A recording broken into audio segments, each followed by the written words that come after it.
अस्सलाम वालेकुम dear student, मैं हूं आपका फ़िज़िक्स टीचर डॉक्टर फैज़ आलम। आज हम न्यूक्लियर फ़िज़िक्स में फोर्थ लेक्चर स्टडी करने जा रहे हैं जो कि मास स्पेक्ट्रोग्राफ के मतलब है। मास स्पेक्ट्रोग्राफ को फर्स्ट टाइम विलियम ऑस्टन ने डेवलप किया था in order to determine nuclear masses, atomic masses, to separate isotope of chemical element with their relative abundance। तो मास स्पेक्ट्रोग्राफ क्या है, इसका प्रिंसिपल क्या है, इसकी कंस्ट्रक्शन क्या है और इसका वर्किंग आर्डर क्या है, इन तमाम चीज़ों को आज के लेक्चर में हम डिस्कस करते हैं। स्टूडेंट, प्रीवियस लेक्चर्स में मैंने आपको आइसोटोप्स का कंसेप्ट दिया था और साथ में न्यूक्लियर मासेस को क्वांटिटेटिवली बताया था कि न्यूक्लियर मास को कैसे मेजर किया जाता है कि वन न्यूक्लियर मास जो है उसको यूनिफाइड स्केल में हम कार्बन 12 आइसोटोप के साथ कंपेयर करते हैं और हम कहते हैं कि वन न्यूक्लियर मास या वन एटॉमिक मास यूनिट जो है it is the mass of 1/12 of carbon 12 isotope. और इसी तरह हमने आइसोटोप में कहा कि nuclei of same element having same charge number but different mass number, यानी आइसोटोप के अंदर Z सेम है, चार्ज नंबर सेम है, प्रोटॉनों की तादाद सेम है, लेकिन मास नंबर डिफरेंट है। अब मास नंबर में हम कहते हैं sum of proton and neutron is called mass number. तो लेट्स सपोज क्लोरीन जो है, क्लोरीन के जो दो नेचुरल आइसोटोप्स हैं, थर्ड उसका आर्टिफिशियल आइसोटोप है क्लोरीन 1735 एंड क्लोरीन 1737। अब इसमें देखें प्रोटॉन नंबर 17 हैं लेकिन न्यूट्रॉन नंबर डिफरेंट होंगे, 35 - 17 और 37 - 17, तो दोनों में न्यूट्रॉन की तादाद डिफरेंट आएगी। तो इस तरह फर्स्ट आइसोटोप जो क्लोरीन तक का है, इसकी जो नेचुरल एबंडेंस है ये 75% है, यानी नेचुरली इसकी जो परसेंटेज है वो ज़्यादा है एज़ कम्पेयर टू 37, वो 25% पाया जाता है। अब ये चीज़ साइंटिस्ट ने या हम कैसे गैस कर सकते हैं कि क्लोरीन के सैंपल में जो 35 है वो 75% पाया जाता है और जो 37 है ये 25% पाया जाता है। इसके लिए मास स्पेक्ट्रोग्राफ को यूटिलाइज किया जाता है, यानी मास स्पेक्ट्रोग्राफ हमें बताएगा कि किसी भी आइसोटोप की जो नेचुरल परसेंटेज या जो नेचुरल एबंडेंस है वो कम है या ज़्यादा है। इसका आंसर हमें मास स्पेक्ट्रोग्राफ देगा जिसको ऑस्टन ने डेवलप किया। तो एक चीज़ तो हमें ये पता चल गई कि केमिकली आइसोटोप की जो आइसोटोप के अंदर जो नेचुरल एबंडेंस है वो हमें बता रहा है, और दूसरा केमिकली एलिमेंट के आइसोटोप को सॉर्ट आउट कैसे किया जाएगा, डिटेक्ट कैसे किया जाएगा, यानी तादाद कैसे हमें पता चलेगी कि क्लोरीन के 3 आइसोटोप हैं, हाइड्रोजन के 3 हैं, यूरेनियम के 3 हैं। तो केमिकली हम आइसोटोप ऑफ एलिमेंट को डिटरमिन करना चाहें तो तब भी मास स्पेक्ट्रोग्राफ यूज़ किया जाएगा। तीसरी चीज़ कि न्यूक्लियर मासेस या एटॉमिक मासेस, देखें यहाँ हम लोग न्यूक्लियर मासेस का जिक्र करेंगे न्यूक्लियर फिजिक्स में, क्योंकि हम एक सैंपल लेंगे, एलिमेंट लेंगे, उसको हीटअप करेंगे आर्ट ओवन के अंदर, उसमें से इलेक्ट्रॉन एस्केप आउट हो जाएंगे, तो पीछे जो न्यूक्लियस रहेगा, न्यूक्लियस पे तो पॉजिटिव चार्ज है। अब जब न्यूक्लियस वेपर्स फॉर्म में बाहर आएगा तो डिफरेंट न्यूक्लियाई, एलिमेंट सेम होगा, सैंपल सेम होगा, तो जब उसके अंदर आइसोटोप डिफरेंट है तो जाहिर है फिर उसके न्यूक्लियस में प्रोटॉन और न्यूट्रॉन की तादाद डिफरेंट होगी, तो न्यूक्लियर मासेस डिफरेंट हो जाएंगी। अब न्यूक्लियर मास या एटॉमिक मास हम ऑलमोस्ट सेम इसलिए लेते हैं कि एटम का जो 99.9% मास है वो न्यूक्लियस में रिजाइड करता है, रिमेनिंग 0.1% जो मास है वो इलेक्ट्रॉनिक क्लाउड जहाँ होते हैं। अब अगर इलेक्ट्रॉन निकाल दिए जाएं तो जो न्यूक्लियर मास है वो ऑलमोस्ट एटम के मास के इक्वल होगा। इसलिए मास स्पेक्ट्रोग्राफ जो है वो न्यूक्लियर मासेस को मेजर करने के लिए भी यूज़ होता है और एटॉमिक मासेस को मेजर करने के लिए भी, या आयन की मास को मेजर करने के लिए। तो इस तरह जब हम इसको कलेक्टिवली डिफाइन करते हैं कि ये एक ऐसा डिवाइस है जिसकी मदद से हम न्यूक्लियर मासेस मेजर करते हैं या एटॉमिक मासेस मेजर करते हैं, आइसोटोप ऑफ एन एलिमेंट को सेपरेट करती हैं और उनकी नेचुरल एबंडेंस जो है वो बता सकते हैं कि कितनी परसेंटेज में पाया जाएगा। उसकी स्टेटमेंट मैंने बोर्ड पे लिखी है कि a device use to determine masses of either atoms, nuclei और ion and also separate isotope of an element with their relative abundance is called mass spectrograph. तो क्लियर होगी बात, ये तो होगी स्टेटमेंट। अब इसका प्रिंसिपल क्या है, तो याद रख लें मास स्पेक्ट्रोग्राफ में दो किस्म की फील्ड होगी, एक इलेक्ट्रिक फील्ड और दूसरी मैग्नेटिक फील्ड, और हम न्यूक्लियाई की मासेस को मेजर करने जा रहे हैं। तो जब न्यूक्लियाई की मासेस को मेजर करेंगे, इलेक्ट्रॉनिक क्लाउड हम रिमूव कर लेंगे, तो न्यूक्लियस पे चार्ज कौन सा होगा, पॉजिटिव चार्ज, तो इसे हम कहेंगे पॉजिटिव न्यूक्लियाई। तो पॉजिटिव न्यूक्लियाई को जब आप इलेक्ट्रिक और मैग्नेटिक फील्ड में से गुजारोगे तो इसके ऊपर अप्लाई होगा motion of charge particle in electric field as well as in magnetic field. तो चार्ज पार्टिकल को जब इलेक्ट्रिक फील्ड से गुजारते हैं वहाँ भी डिफ्लेक्शन आएगी, और जब चार्ज पार्टिकल को मैग्नेटिक फील्ड से गुजारती हैं वहाँ भी डिफ्लेक्शन आएगी।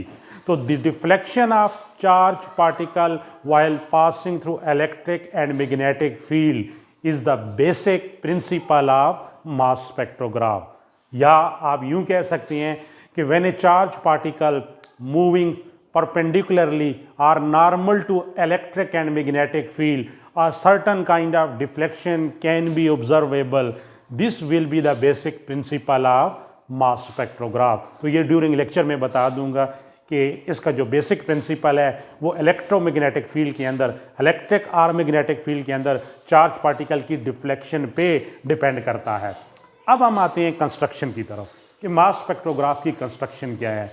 तो स्टूडेंट इस फिगर को गौर से देखें, ये हमारे पास टॉप पे एवेक्यूएटेड ग्लास ट्यूब है, एवेक्यूएटेड चेंबर भी कहते हैं, जिसमें से एयर को पंप आउट कर दिया गया है, और इसमें जो डॉट सिंबल्स हैं, this is the magnetic field whose direction is out of the plane of board.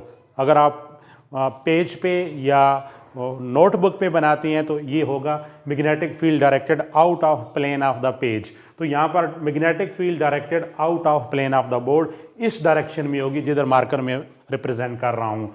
ये एवेक्यूएटेड ग्लास ट्यूब या एवेक्यूएटेड चेंबर जिसमें magnetic field out of the plane of the board apply की गई है। अब नीचे जो है सबसे बॉटम पे ये आयन सोर्स है, यानी वो एलिमेंट जिस एलिमेंट की न्यूक्लियर मासेस को या एटॉमिक मासेस को आपने मेजर करना है, उस एलिमेंट को एक ओवन के अंदर आप रखेंगे, ओवन इसको हीट अप करेगा, उसमें से इलेक्ट्रॉन एस्केप आउट हो जाएंगे, ये हमारा एलिमेंट, ये सैंपल जो है ये वेपोराइज होगा, वेपर्स बनेंगे, उन वेपर्स में से जो पॉजिटिव आइंस हैं, इलेक्ट्रॉन लिबरेटेड हो गए, तो जो पॉजिटिव आइन है वो बाहर इमर्ज होके आएगा। ये हो गया आइन सोर्स। अब आगे S1 और S2 ये टू स्लिट्स हैं, इन दोनों स्लिट्स को ऑपरेटिंग वोल्टेज या एक्सेलरेटिंग वोल्टेज से अटैच किया गया है।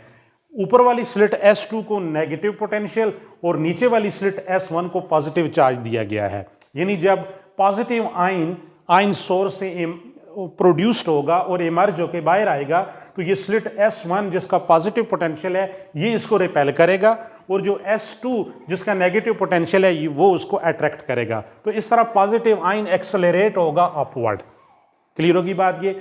और साथ में एक अरेंजमेंट है, ये बहुत इंपॉर्टेंट अरेंजमेंट है कि ये डिफ्लेक्शन प्लेट है, इस तरफ पॉजिटिव प्लेट है और इस तरफ नेगेटिव प्लेट है, मेटालिक प्लेट्स है। तो इस तरफ पॉजिटिव और नेगेटिव प्लेट की वजह से इलेक्ट्रिक फील्ड डेवलप होगी पॉजिटिव से नेगेटिव की तरफ, और बीच में ये मैंने डॉट रिप्रेजेंट किया हुआ है, यानी यहां पर भी मैग्नेटिक फील्ड अप्लाई की हुई है, और ये मैग्नेटिक फील्ड भी किस डायरेक्शन में है, out of plane of the board है।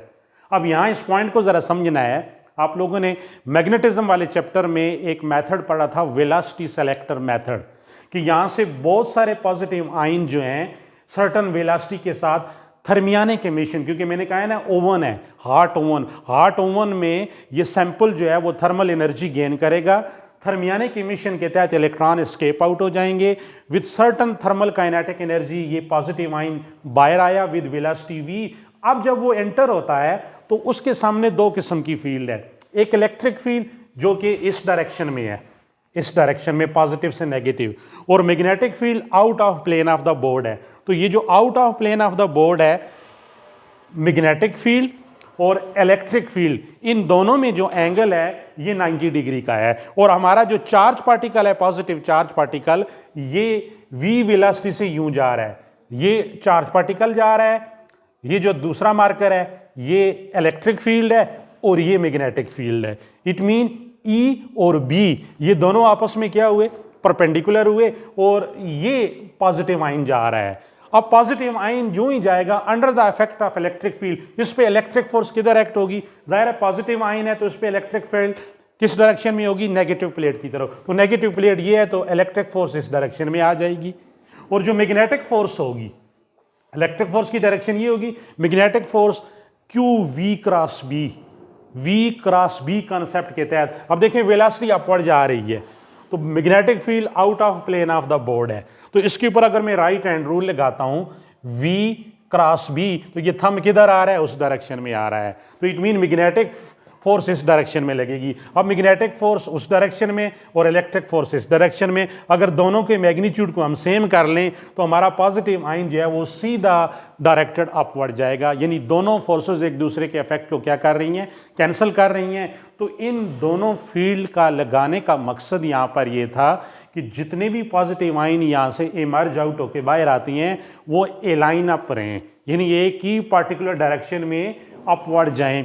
तो ये पॉजिटिव आयन यहाँ S2 तक आएगा, एक्सेलरेट होने के बाद सर्टेन काइनेटिक एनर्जी गेन करेगा, और जब ये इस रीजन में एंटर होगा जहां अकेली magnetic field out of the plane of board apply की गई है, तो यहां पर भी हम देखते हैं कि direction of motion of positive ion और मैग्नेटिक फील्ड के साथ एंगल क्या है, तो ये आपका पॉजिटिव आयन है और ये मैग्नेटिक फील्ड है, तो यहां पर भी क्या एंगल बन गया, 90 डिग्री एंगल बन गया। तो हम जानते हैं कि when a charge particle enter normal to external magnetic field B, a magnetic force act on it and deflect the charge particle to move in a circular path। यानी जब चार्ज पार्टिकल पॉजिटिव आयन इस vacuum chamber के अंदर enter होगा जहां magnetic field इस positive charge particle की direction of motion के राइट एंगल परपेंडिकुलर डायरेक्शन में अप्लाई की गई है, तो इस पे मैग्नेटिक फोर्स एक्ट होगी और उस मैग्नेटिक फोर्स की वजह से वो डिफ्लेक्ट होगा, और डिफ्लेक्ट होने के बाद यहां पर हमारे पास 2-3 किस्म की अरेंजमेंट है।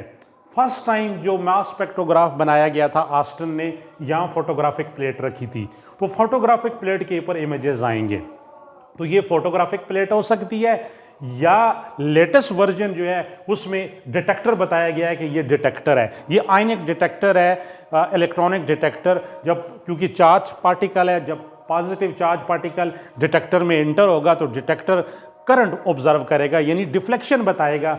एनालॉग सिग्नल भी दे सकता है और डिजिटल सिग्नल भी, यानी डिजिटल डिटेक्टर भी हो सकता है और एनालॉग डिटेक्टर भी हो सकता है, यानी इस किस्म के आपको एस्पेक्ट्स मिलेंगे, पीक्स मिलेंगी जो है ना। डिजिटल में आपको नंबर्स आएगा कि इतने करंट फ्लो कर रही है, तो ये डिफरेंट स्पॉट्स आपको P1 P2 P3, तो इस तरह ये एक्सपेरिमेंटल सेटअप था। आप दोबारा से देखें, मैं बिल्कुल नहीं चलता हूँ। हमारे पास आयन सोर्स हो गया, आयन सोर्स का मकसद क्या होगा कि पॉजिटिव आयन्स को प्रोड्यूस करना। आयन प्रोड्यूस्ड हो गए, V वेलोसिटी के साथ बाहर आते हैं, S1 और S2 स्लिट है, दोनों स्लिट को आपने ऑपरेटिंग पोटेंशियल या ऑपरेटिंग वोल्टेज दी हुई है। इस वोल्टेज की वजह से आयन क्या होंगे, एक्सेलरेट होंगे, काइनेटिक एनर्जी गेन करेंगे, अपवर्ड जा रही हैं। बीच में आपने इलेक्ट्रिक और मैग्नेटिक फील्ड परपेंडिकुलरली लगाई हुई है। इस अरेंजमेंट को कहते हैं वेलोसिटी सेलेक्टर मेथड, यानी इस अरेंजमेंट में only those positive ion will be selected whose direction of motion act normal to both electric and magnetic field। तो ये इलेक्ट्रिक और मैग्नेटिक फोर्सेस की वजह से कैंसिल हो जाएंगी और पॉजिटिव आयन सीधा ऊपर जाएगा, और आगे फिर आपके पास वैक्यूम चेंबर है जिसमें मैग्नेटिक फील्ड अप्लाई की गई है और मैग्नेटिक फील्ड डिफ्लेक्ट करेगी। यहाँ फोटोग्राफिक प्लेट या आपके पास डिटेक्टर है, जिस डिटेक्टर पे इनको कलेक्ट किया जाएगा, रिसीव किया जाएगा, या फोटोग्राफिक प्लेट के ऊपर जो इमेजेस होंगी वो इमेजेस हमें बताएंगी। तो ये एक्सपेरिमेंटल सेटअप हो गया।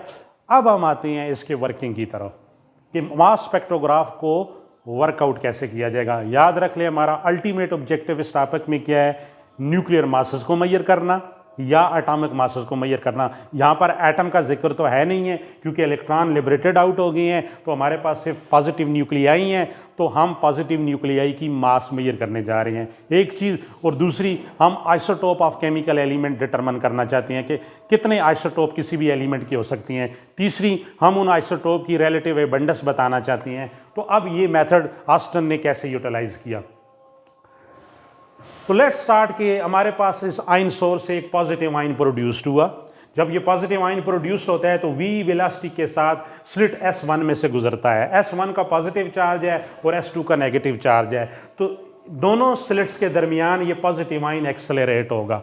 जब ये एक्सेलरेट होगा तो it will acquire kinetic energy, ये काइनेटिक एनर्जी गेन करेगा। वो काइनेटिक एनर्जी इक्वल होगी half mv² is equal to charge time accelerating potential, charge time operating voltage, यानी kinetic energy equal to QV0, इसकी इक्वल होगी। और ये जो इलेक्ट्रिक और मैग्नेटिक फील्ड है, ये मैं ऑलरेडी बता चुका हूँ कि जब पॉजिटिव आयन v वेलोसिटी से आता है तो इलेक्ट्रिक फोर्स नेगेटिव प्लेट की तरफ आएगी और मैग्नेटिक फोर्स पॉजिटिव प्लेट की डायरेक्शन में एक्ट हो रही है। तो ये दोनों फोर्सेस, इलेक्ट्रिक फोर्स यहाँ पर Q इंटू ई होगी, यानी इलेक्ट्रिक फोर्स जो इधर एक्ट होगी Q इंटू ई ये होगी, और जो मैग्नेटिक फोर्स एक्ट होगी वो QVB, परपेंडिकुलर थीटा 90 डिग्री है, QV क्रॉस B होता है, QVB साइन थीटा, थीटा 90 है, तो ये मैग्नीट्यूड QVB। अब ये दोनों ऑपोजिटली एक्ट हो रही हैं, दोनों के मैग्नीट्यूड सेम है वेलोसिटी सिलेक्टर मेथड में, तो पॉजिटिव आयन V वेलोसिटी के साथ सीधा आगे जाएगा और आगे हमारे पास वैक्यूम चैम्बर में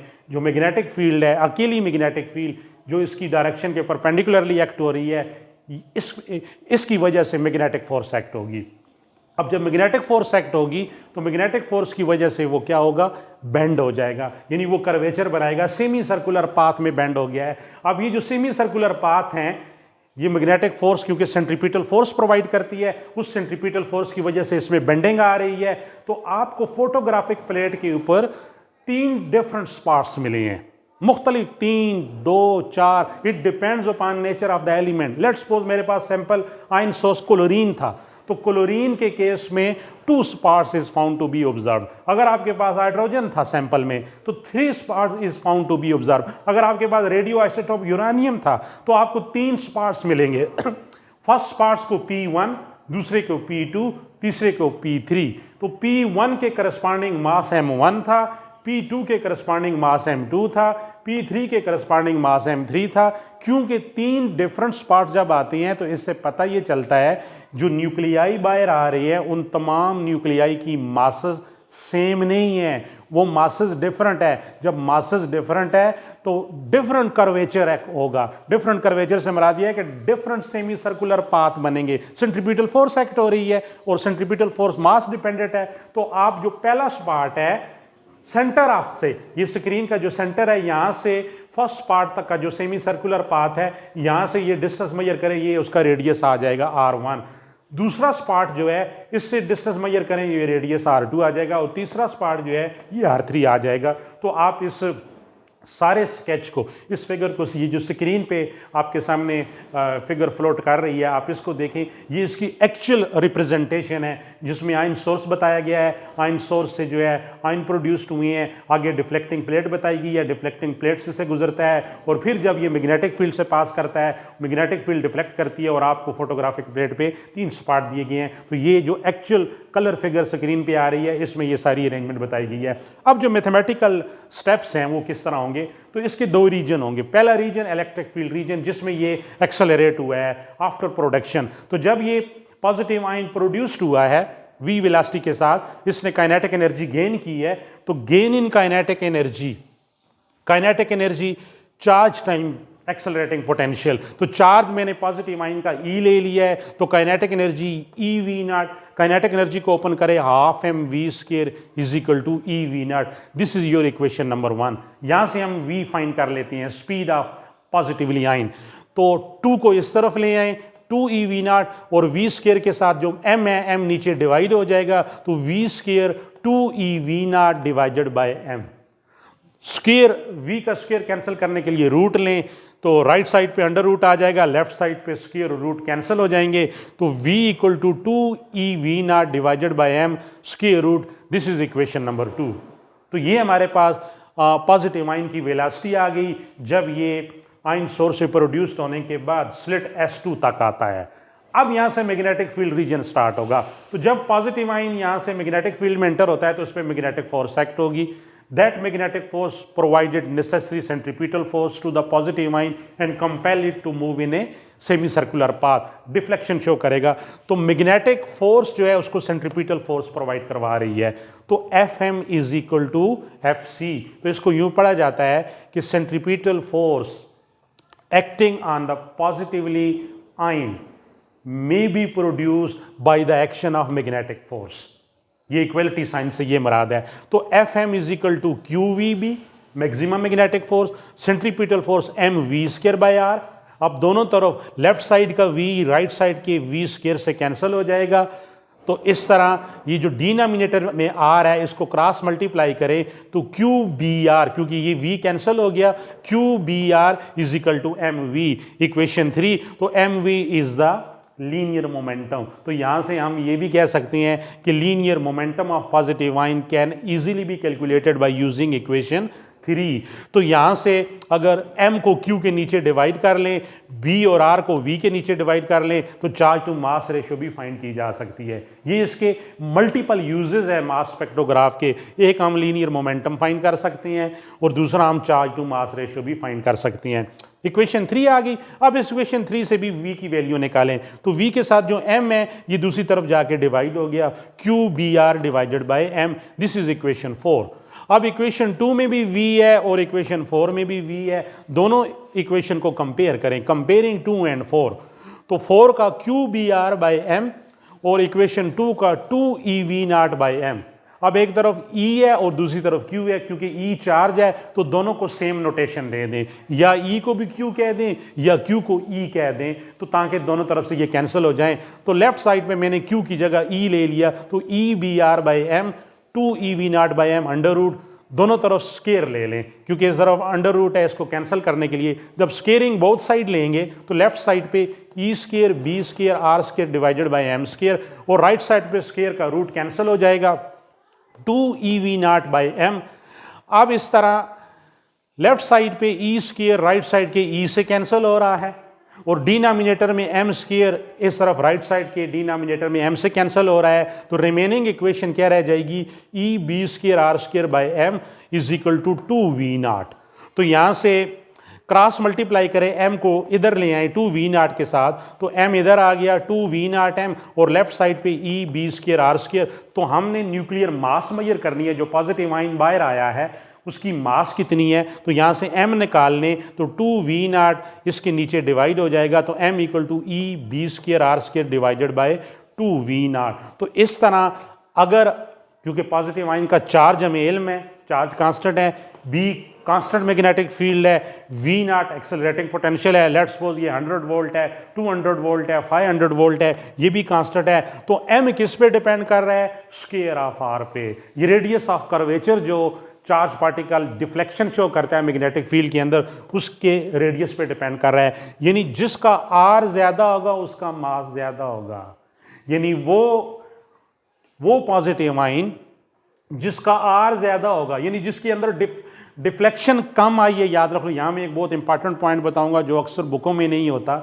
कि जब r ज्यादा बन रहा है इट मीन वो हैवियर आइसोटोप है, यानी उसका न्यूक्लियर मास उसकी क्या है, ज्यादा है, उसके अंदर न्यूट्रॉन की तादाद ज्यादा है। प्रोटॉन तो सेम है, तो sum of proton and neutron is called nuclear mass. तो ये इक्वेशन 6 हमें सक्सेसफुली बता रही है कि अगर r ज्यादा है तो m ज्यादा होगा और अगर r कम है तो m क्या होगा, कम होगा। तो किसी एक r के लिए अगर हम r को कांस्टेंट ले लेते हैं तो आप किसी एक न्यूक्लियस का मास इक्वेशन 6 को यूज करके फाइंड कर सकते हो। अब इसी तरह कहता है कि if E B and V naught are known and it is taken as a constant, तो m is proportional to square of r, वो मैं ऑलरेडी आपको बता चुका हूं। अब इसके अलावा r को फाइंड करना चाहें तो इसी इक्वेशन में 2 वी नॉट को m के साथ ले जाएं, 2 V naught into M, E B square are square right side उसी तरह रहेगी। तो यहां से आर स्केयर निकालें तो ई बी स्केयर इसके नीचे डिवाइड हो जाएगा, तो R square equal to 2 V naught M divided by E B square. तो स्केयर कैंसिल करने के लिए रूट लें तो R equal to 2 V naught M divided by E B square square root. तो क्या पता चला, R is proportional to square root of M.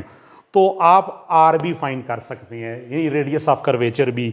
तो अब आते हैं इसके असल फलसफे की तरफ। ये तो मैथमेटिकल इक्वेशंस होंगी, इक्वेशन ने हमें बता दिया कि m और r एक दूसरे के डायरेक्टली प्रोपोर्शनल है। स्टूडेंट याद रख लें, जब आपके पास सैंपल क्लोरीन था, क्लोरीन के सैंपल में हमें जो फोटोग्राफिक प्लेट थी, पहले हम फोटोग्राफिक प्लेट लेते हैं, फोटोग्राफिक प्लेट के ऊपर 2 स्पॉट्स ऑब्जर्व किए गए। 2 स्पॉट्स ये इंडिकेट करते हैं कि क्लोरीन सैंपल से सिंगल पॉजिटिव आयन इमर्ज होके बाहर नहीं आया। अगर सिंगल पॉजिटिव आयन आता, यानी क्लोरीन के सैंपल में अगर एक जैसे तमाम आयन्स होते हैं, उनकी मासेस सेम होती, चार्ज तो ऑलरेडी सेम है, अगर उनकी मासेस सेम होती, ई सेम होता, बी हमें नोन है, वी नॉट हमें नोन है, तो फिर आपको क्या मिलता? इस इक्वेशन 7 को देखें, वी नॉट सेम, अगर तमाम क्लोरीन के सैंपल में तमाम न्यूक्लियाई सेम मास पोजेस करते हैं, यानी उसके प्रोटॉन और न्यूट्रॉन की तादाद सेम होती, तो उसके मास सेम होता। बी हमें नोन है, वी नॉट नोन है, ई नोन है, तो फिर आपको रेडियस ऑफ कर्वेचर, जो रेडियस है वो एक ही मिलता, एक ही स्पॉट ऑब्जर्व होता। लेकिन क्लोरीन के सैंपल में हमने देखा कि हमें 2 स्पॉट्स ऑब्जर्व हुए हैं। 2 स्पॉट ये इंडिकेट करते हैं कि सेंटर से अगर डिस्टेंस मेजर किया जाए, एक का रेडियस और है और दूसरे का रेडियस कुछ और है। तो इस तरह क्लोरीन के सैंपल में पता ये चला 2 डिफरेंट न्यूक्लियाई सैंपल से, हार्ट प्लेट से, ओवन से इमर्ज आउट होके बाहर आ रहे थे। इट मीन क्लोरीन के 2 आइसोटोप्स हैं। अगर मैं हाइड्रोजन लेता तो हाइड्रोजन से 3 स्पॉट्स फोटोग्राफिक प्लेट पे आपको मिलते। 3 स्पॉट ये ऑब्जर्व करते कि हाइड्रोजन में 3 आइसोटोप्स हैं। अगर रेडियो आइसोटोप यूरानियम होता तो फिर भी फोटोग्राफिक प्लेट पे आपको 3 स्पॉट्स मिलते, तो यूरानियम के भी 3 आइसोटोप्स हैं। इस तरह आइसोटोप्स भी डिटरमिन हो गए और आपके पास न्यूक्लियर मासेस भी डिटरमिन हो गई। तो अब क्वेश्चन ये है, नंबर ऑफ स्पॉट्स जो इंडिकेट कर रहे हैं, यानी 1 2 3, ये तो आइसोटोप की तादाद बता रहे हैं, लेकिन रिलेटिव एबंडेंस कैसे पता चलेगी? अगर फोटोग्राफिक प्लेट है, याद रख लो स्टूडेंट, तो जिस स्पॉट्स के ऊपर इंप्रेशन इंटेंसिटी मैग्नीफाई होगी, यानी P1 P2 P3, ये 3 डिफरेंट स्पॉट्स आपको मिले हैं। P1 के करस्पॉन्डिंग रेडियस था R1, P2 के करस्पॉन्डिंग रेडियस R2, P3 के करस्पॉन्डिंग रेडियस R3, और इस तरह 3 डिफरेंट रेडियाई से आप 3 डिफरेंट मासेस मेजर कर ली। R1 के करस्पॉन्ड M1, R2 के करस्पॉन्ड M2 और R3 के करस्पॉन्ड M3, यानी तीनों डिफरेंट रेडियाई हैं। तो it would mean that masses different है, यानी 3 डिफरेंट मासेस है। ये इक्वेशन हमें क्रिस्टल क्लियर आंसर दे रही है। लेकिन जिस पार्ट्स के ऊपर रिलेटिव इंटेंसिटी ज्यादा थी, इट वुड मीन दैट उस आइसोटोप की नेचुरल एबंडेंस ज्यादा है। तो आप नंबर ऑफ स्पॉट्स पे इंटेंसिटी उसको देखोगे, अगर वो ज्यादा इंटेंसिफाई है तो इट मीन क्लोरीन के सैंपल में 1735 जो है, इसकी नेचुरल एबंडेंस 75% है, तो इसका जो रेडियस ऑफ कर्वेचर होगा उसके करस्पॉन्डिंग फोटोग्राफिक प्लेट पे जो स्पॉट बनेगा वो ज्यादा ब्रॉडन होगा, यानी उसकी मैग्निफिकेशन क्या होगी? ज्यादा होगी, जो ये इंडिकेट करती है कि इसकी नेचुरल परसेंटेज या नेचुरल एबंडेंस ज्यादा है। और जो दूसरा आइसोटोप है 1737, अब इसका मास तो ज्यादा है, जब इसका मास ज्यादा है तो इसकी परसेंटेज हमें जो ब्रॉडनिंग स्पॉट्स फोटोग्राफिक प्लेट पे मिलेगा वो कम मिलेगा, तो इसकी परसेंटेज 25 है। तो याद रख लो, हम जब क्लोरीन का मास नंबर लेते हैं तो हम मास नंबर लेते हैं 35.5, तो हम 37 नहीं लेते हैं, तो हम 35 100% भी नहीं लेते हैं। 0.5 इसलिए ले रही है कि इसमें कुछ 25% 37 भी पाया जाता है और 75% 35 पाया जाता है, यानी जिसका मास नंबर 35 है, तो एवरेज हम मास नंबर इसका ले लेते हैं 35.5। इसी तरह बाकी एलिमेंट का भी यही सिस्टम होता है। अच्छा, अब अगर मैंने कहा है कि आपके पास इलेक्ट्रॉनिक डिटेक्टर है, तो ये पॉइंट ज़रा समझने वाला है कि लेट्स सपोज हमारे पास फोटोग्राफिक प्लेट नहीं है, ये तो ओल्ड मेथड था, ओल्ड वर्जन था। लेटेस्ट जो मास स्पेक्ट्रोग्राफ है उसमें यहाँ पर इलेक्ट्रॉनिक डिटेक्टर जो है, आयनिक डिटेक्टर जो करंट को डिटेक्ट करता है वो आता है, क्योंकि ये पॉजिटिवली आयन है, यानी पॉजिटिव चार्ज पार्टिकल है। तो जब ये positively charge particle electronic detector इसको कलेक्ट करेगा तो उसमें से एक पार्टिकुलर करंट फ्लो करेगी। अगर एनालॉग है तो आपको इस तरह की पीक्स मिलेंगी, और अगर डिजिटल डिटेक्टर है तो आपको उसकी तादाद, नंबर, डेंसिटी ऑफ आयंस को रिप्रेजेंट करेगा। तो स्टूडेंट, जिस आइसोटोप की परसेंटेज कम होगी for a constant magnetic field, याद रख लो, एक कांस्टेंट मैग्नेटिक फील्ड के लिए जिस आइसोटोप की परसेंटेज कम होगी, रिलेटिव एबंडेंस कम होगी, तो याद रख लो आयनिक डिटेक्टर जो इलेक्ट्रॉनिक डिटेक्टर है उसमें कम करंट ऑब्जर्व होगी, स्मॉल अमाउंट ऑफ करंट, यानी number density of ion, number of ion reaching on the detector per second, this is called number density. Number of ion reaching on the detector per second, ये isotope to isotope vary करेगा। जहां पर number of ions कम होंगे, ये बड़ी famous equation है I equal to Q by T, तो Q है NE/T, तो T 1 second, N is the number density of ion. अगर आयन की तादाद कम आ रही है तो कम करंट ऑब्जर्व होगी, तो फोटोग्राफिक प्लेट की जगह जो इलेक्ट्रॉनिक डिटेक्टर होगा वो कम डिफ्लेक्शन देगा, आउटपुट में पीक्स भी कम मिलेगी आपको। और अगर N की तादाद ज्यादा है, आने वाले आयन ज्यादा हैं, यानी वो आइसोटोप जिस तरह क्लोरीन का 35 वाला आइसोटोप है, इसकी परसेंटेज 75 है, तो इसकी तादाद ज्यादा होगी। तो जब तादाद ज्यादा आएगी तो इट वुड मीन दैट कि इलेक्ट्रॉनिक डिटेक्टर में करंट इंक्रीज कर जाएगी। जब करंट ज्यादा होगी तो ये इंडिकेट करेगा कि इसकी नेचुरल परसेंटेज या नेचुरल एबंडेंस जो है वो ज्यादा है। तो इस तरह आपने आइसोटोप को भी सेपरेट कर लिया और आइसोटोप की नेचुरल एबंडेंस भी बता दी और न्यूक्लियर मास भी मेजर कर लिया। तो एनालॉग वाले डिटेक्टर में जिसकी नेचुरल एबंडेंस ज़्यादा होगी, ये लॉन्गर पीक आपको मिलेगी, यानी उसकी इंटेंसिटी ज़्यादा है तो उसकी पीक्स जो है वो ज़्यादा आ जाएगी। अब स्टूडेंट, एक बड़ी इंपॉर्टेंट बात थी, हमारे पास न्यूक्लियर मासेस डिफरेंट थे, तो यहां पर आए तो जब डिफ्लेक्शन होगी, जो ज़्यादा मास वाला जो हैवी न्यूक्लियर होगा वो कर्वेचर ज्यादा बना रहा है, लेकिन उसकी डिफ्लेक्शन कम है। ये बहुत ही इंपॉर्टेंट पॉइंट है। कर्वेचर ज्यादा बना रहा है, रेडियस ज्यादा बना रहा है, लेकिन वो मैग्नेटिक फील्ड में डिफ्लेक्ट कम हुआ है। और जिसका मास कम था, उसका रेडियस कम था, वो फ्रीक्वेंटली डिफ्लेक्ट हो गया है, उसकी डिफ्लेक्शन ज्यादा आ गई है। तो ये याद रखना है कि लाइटर न्यूक्लियाई का रेडियस ऑफ कर्वेचर या जो आर है रेडियाई वो कम बनेगा, लेकिन उसकी डिफ्लेक्शन ज्यादा होगी। और जो एवियर न्यूक्लियाई है यानी मैसिव न्यूक्लियाई है, उसका रेडियस ग्रेटर होगा, वो दूर जाके गिरेगा, लेकिन उसके अंदर डिफ्लेक्शन कम आई है। ये पॉइंट समझने वाला है मास स्पेक्ट्रोग्राफ के अंदर। तो एनी आओ, अब जो डेफिनेशन मैंने लिखी थी, क्योंकि आपने सारा कुछ सीख लिया है, मैं इसको रिपीट करता हूं ताकि आपको पता चले कि are device used to determine masses of either atoms, nuclei or ion, and also separate isotope of an element with relative abundance is called mass spectrograph. So this is all about mass spectrograph. See you again.